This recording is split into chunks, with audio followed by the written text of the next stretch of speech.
అసెంబ్లీలో మంత్రి సీతక్క బీజేపీపై తీవ్ర విమర్శలు చేశారు. విభజన హామీలు ఏమయ్యాయని ప్రశ్నిస్తూ కేంద్ర ప్రభుత్వంపై ఆగ్రహం వ్యక్తం చేశారు. గత 10 ఏళ్లుగా వికలాంగులు, వితంతువుల పెన్షన్లు పెంచలేదని, పెద్ద పారిశ్రామికవేత్తలకే భారీ రుణమాఫీలు చేశారని ఆరోపించారు. రాష్ట్రం నుంచి 8 మంది బీజేపీ ఎంపీలు ఉన్నప్పటికీ నిధులు తీసుకురావడంలో విఫలమయ్యారని విమర్శించారు.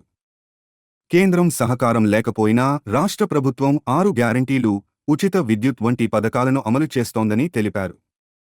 మహిళలను ఆర్థికంగా బలపరచడమే లక్ష్యమని, ఇప్పటికే లక్షలాది మహిళలు వ్యాపారాలు ప్రారంభించారని పేర్కొన్నారు. ఎన్జీఎన్ఆర్ఈజీఎస్లో కేంద్రం చేసిన మార్పులపై కూడా ఆమె అభ్యంతరం వ్యక్తం చేశారు. కేంద్ర బడ్జెట్లో కనీసం ఏమిచ్చిర్రో చెప్పండి. మొన్న రీసెంట్లీ బడ్జెట్లో మీరు ఏమిచ్చిర్రు?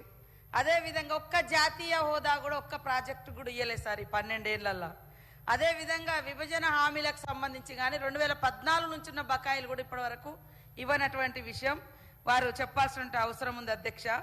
అదేవిధంగా అన్ని రాష్ట్రాలకు ఇచ్చుకుంటూ ఇక్కడికి ఇవ్వకుండా పైగా మీరు కేంద్రం బాగిస్తుంది అని చెప్పడం ఇది మీలోనే అంటే ఎంత విద్వేషం అంటే దుర్బుద్ధి ఉందనేది అర్థమవుతుంది అధ్యక్ష.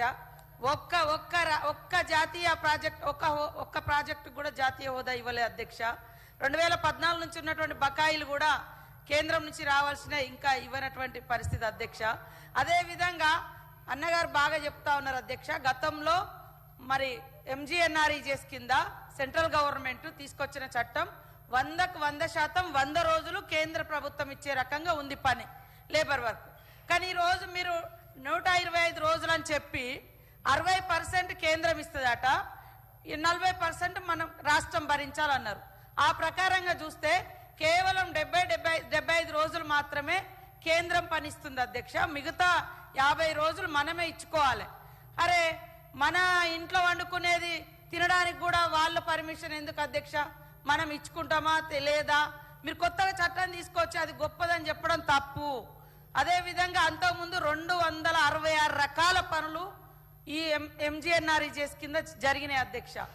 ఈరోజు మీరు పెట్టే నిబంధనలు చాలా కఠినంగా ఉన్నాయి, అభివృద్ధికి ఆటంకంగా ఉంది, పేదవాళ్ళకి ఇబ్బందికరంగా ఉంది. కాబట్టి అందులో మార్పులు తీసుకురండి అని నేను కోరుతా ఉన్నా అధ్యక్ష. మేము ఎక్కడ ఏ బడ్జెట్లు కూడా తగ్గిస్తలేము, పెంచుకుంటూనే రావడం జరిగింది అధ్యక్ష. ఈరోజు బీమార్ గురించి చెప్పారు అధ్యక్ష.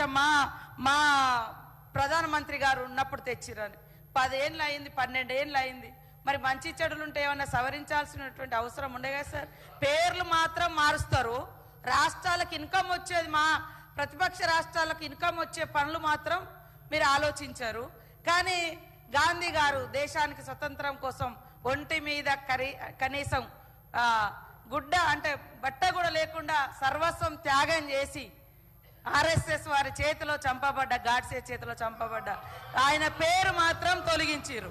గాడ్సేనే కదా చంపింది, గాడ్సేనే కదా. అరే నేనేమంటున్నా, అరే గాంధీని కూడా తిడతారా? గాంధీ గారిని కూడా తిడతారా? ఏం ఇది? గాంధీ గారు ఏమన్యాయం చేసిర్రు సార్? నేను అడుగుతున్నా, గాంధీ గారు ఏమన్యాయం చేసిర్రు సార్? దేశం కోసం పోరాటం చేసిర్రు.